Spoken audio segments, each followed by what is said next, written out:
Welcome to உமாச்சி kitchen. எல்லோரும் நல்லா இருக்கீங்களா? வாங்க, இன்றைக்கி இந்த மாங்காய் பார் போட்டோம்லங்க. அதில் வந்து இது வந்து மாங்காயில் போட்டதுங்க. இந்த இது வந்து காயில் போட்டது. இது வந்து பழங்க, பழத்தில் போட்டது. ரொம்ப சூப்பராக டேஸ்ட்டாக இனிப்பாக இருக்குங்க. பசங்களுக்கெல்லாம் லீவ் விட்ருக்கு. இந்தமாரி பழத்தில் பண்ணி கொடுங்க.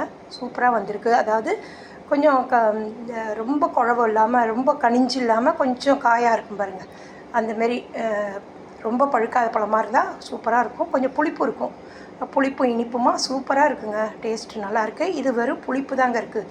சர்க்கரை கம்மி தான். நான் போட்ட அளவோட வீடியோ போட்டிருக்கல, அதுதான் இது. அதங்காட்டி இது சர்க்கரை அளவு கம்மி தாங்க. இதுவும் கம்மியாக தான் போட்டேன். ஆனால் மாம்பழம் இனிப்பு இருக்கிறதுனால சூப்பராக இருக்குது. இது வந்து தோலோடு போட்டுக்குங்க. மாங்காயை, முழு மாங்காயை கழுவிட்டு ஒரு 4 காய் 3 காய் போல் எடுத்து குக்கரில் வச்சுருங்க. சின்ன குக்கரில் ஒரு டம்ளர் தண்ணி ஊற்றி அந்த காம்பு பகுதியை ஒட்டி கட் பண்ணிவிட்டு அப்படியே உள்ளே வச்சுருங்க. முழுசாகவே வச்சுட்டு ஸ்லோவில் திட்டமாக தீ வச்சு ஒரு 3 விசில் வச்சுருங்க. 3 விசில் வந்த உடனே எடுத்துருங்க. எடுத்து அந்த தோல் பல்ப்பெல்லாம் எடுத்துகிட்டு மிக்சியில் போட்டு நல்லா அரைச்சிருங்க. தோலோடே அரைச்சிருங்க. ஏன்னா அதில் துவர்ப்பு சத்து இருக்குங்க. கொஞ்சம் கசப்பு சத்து இதில் இருக்குது. புளிப்பு நல்லா இருக்குங்க. எங்கள் மாங்காய் ரொம்ப புளிக்கும். சூப்பர் டேஸ்ட்டாக இருக்குங்க. இது துவர்ப்போடு இருக்குது. சுகர் பேஷண்ட்டுக்கு இது கொடுக்கலாங்க.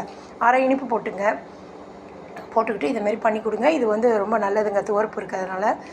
இது வந்து காய் தோலோடு பண்ணது. இது சூப்பராக இருக்குங்க. இதுவும் நல்லாயிருக்கு. இது ரொம்ப சூப்பராக இருக்குது.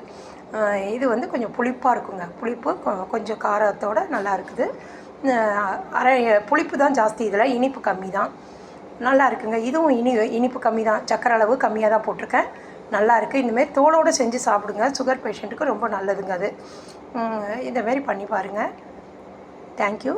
ஷேர் பண்ணுங்கள், கமெண்ட் பண்ணுங்கள். பண்ணினீங்களா, எப்படி இருந்தது அப்படின்னு கமெண்ட் பண்ணுங்கள்.